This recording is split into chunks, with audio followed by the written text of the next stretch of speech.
on more of a day-to-day basis, and probably what's more relevant to our conversation here, is a mismatch in supply versus demand.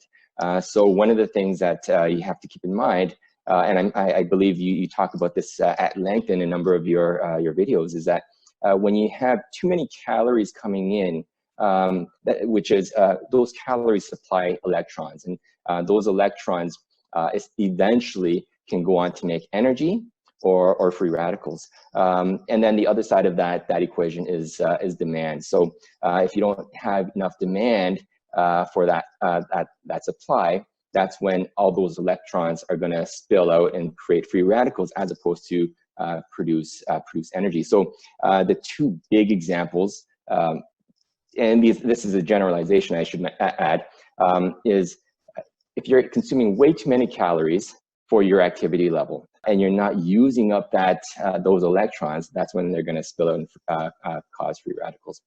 The other side, or the other example, is if you're sedentary. So you're not using up that energy that's produced. So even if you're eating a fairly moderate amount, so you're not necessarily overeating, and you might be eating rather healthy as well, but if you're not physically active, you're not using up that energy, and those electrons, those calories coming in, will spill and create free radicals. And one of the reasons why you really want to make sure that you're not just looking at the calories consumed, but you're also looking at the other end of the equation, the demand. And that is where you can really start to moderate or minimize the free radicals that are generated within the mitochondria. Mm-hmm.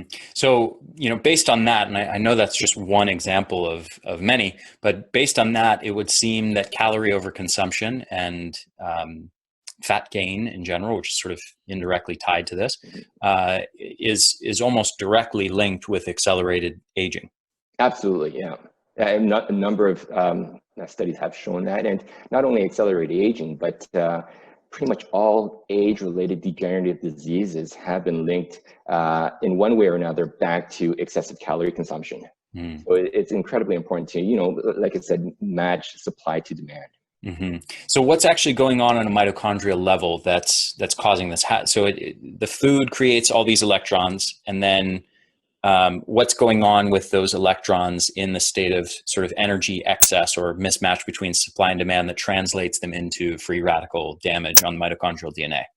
Okay, so, and I hope I'm not going to get too technical here, but the way energy is produced, it happens in a number of different stages within the cell. So the first stage is glycolysis, which happens actually in the cytosol, so not within the mitochondria. And then the end products of glycolysis make their way into the mitochondria. It participates in the next stage, which is many people might have learned it as a Krebs cycle. I think that term has kind of fallen out of favor. I call it the tricarboxylic acid cycle. And out of that cycle comes other energy molecules that enter what we call the electron transport chain. And this is where the electrons from all the food that we consume get transferred. So the electrons then go into the electron transport chain. And as long as it's flowing down the chain without any, speed bumps or roadblocks, everything is cool. But in some situations, what we see is that at one point or another, there's a roadblock, and what ends up happening is that those electrons can no longer go any further. And just in my book, I use the analogy of a train and a train station. Basically, all these complexes within the electron transport chain can hold one electron, so to speak. And it can't accept another electron until that electron is passed off to the next complex in the chain.